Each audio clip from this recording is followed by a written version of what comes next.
Reports from London. An experimental COVID-19 vaccine, being developed by the University of Oxford, was safe and produced an immune response in early-stage clinical trials in healthy volunteers, according to data published on Monday, July 20, 2020. The vaccine, called AZD1222 and being developed by pharmaceutical company AstraZeneca and scientists at Britain's University of Oxford, did not prompt any serious side effects and elicited antibody and T-cell immune responses, according to trial results published in the Lancet Medical Journal. We hope this means the immune system will remember the virus, so that our vaccine will protect people for an extended period, said the study lead author Andrew Pollard of the University of Oxford. Why does Oxford vaccine generate a lot of interest? University of Oxford has been working on vaccines on MERS, Middle East Respiratory Syndrome, and Severe Acute Respiratory Syndrome, SARS diseases which are caused by coronaviruses. So, it immediately jumped into the fray to develop a COVID-19 vaccine as soon as it saw the outbreak. This gave it a lead time over other vaccine makers. The potential vaccine is already in large-scale phase 3 human trials to assess whether it can protect against COVID-19. Relevance to India. In India, AstraZeneca's partner Serum Institute of India will also be initiating the clinical trials soon. Serum will be producing 1 billion doses for India and other low and middle income countries. If everything goes as per the plan, the vaccine is supposed to be launched by the end of this year. How does the vaccine work? The vaccine, called ChAdOx1-nCoV-19, is being developed at unprecedented speed. It is made from a genetically engineered virus that causes the common cold in chimpanzees.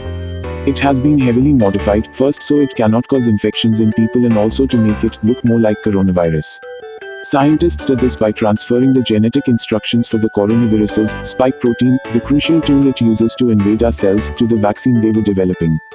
This means the vaccine resembles the coronavirus and the immune system can learn how to attack it.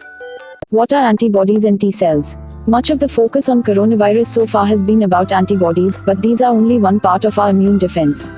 Antibodies are small proteins made by the immune system that stick onto the surface of viruses. Neutralizing antibodies can disable the coronavirus. T-cells, a type of white blood cell, help coordinate the immune system and are able to spot which of the body's cells have been infected and destroy them. Nearly all effective vaccines induce both an antibody and a T-cell response. Levels of T-cells peaked 14 days after vaccination and antibody levels peaked after 28 days. The study has not run for long enough to understand how long they may last, the study in The Lancet showed. Professor Andrew Pollard, from the Oxford Research Group said, "We're really pleased with the results published today as we are seeing both neutralizing antibodies and T-cells. They're extremely promising and we believe the type of response that may be associated with protection. But the key question everyone wants to know is, does the vaccine work, does it offer protection, and we're in a waiting game."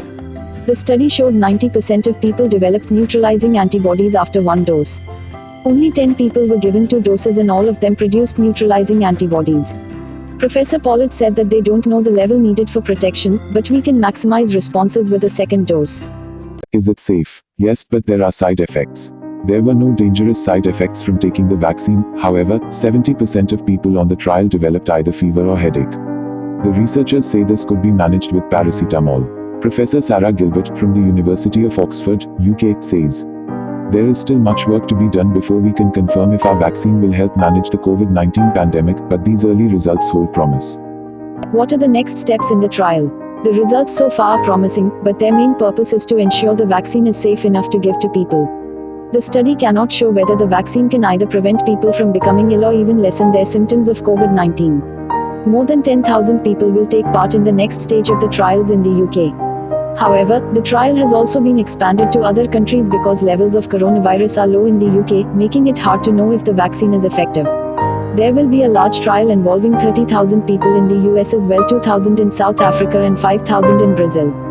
There are also calls to perform challenge trials in which vaccinated people are deliberately infected with coronavirus.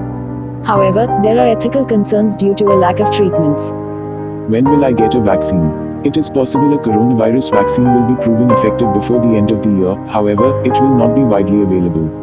Health and care workers will be prioritized, as will people who are deemed at high risk from COVID-19 due to their age or medical conditions. However, widespread vaccination is likely to be, at the earliest, next year even if everything goes to plan. Boris Johnson said, "Obviously I'm hopeful, I've got my fingers crossed, but to say I am 100% confident we'll get a vaccine this year, or indeed next year, is, alas, just an exaggeration."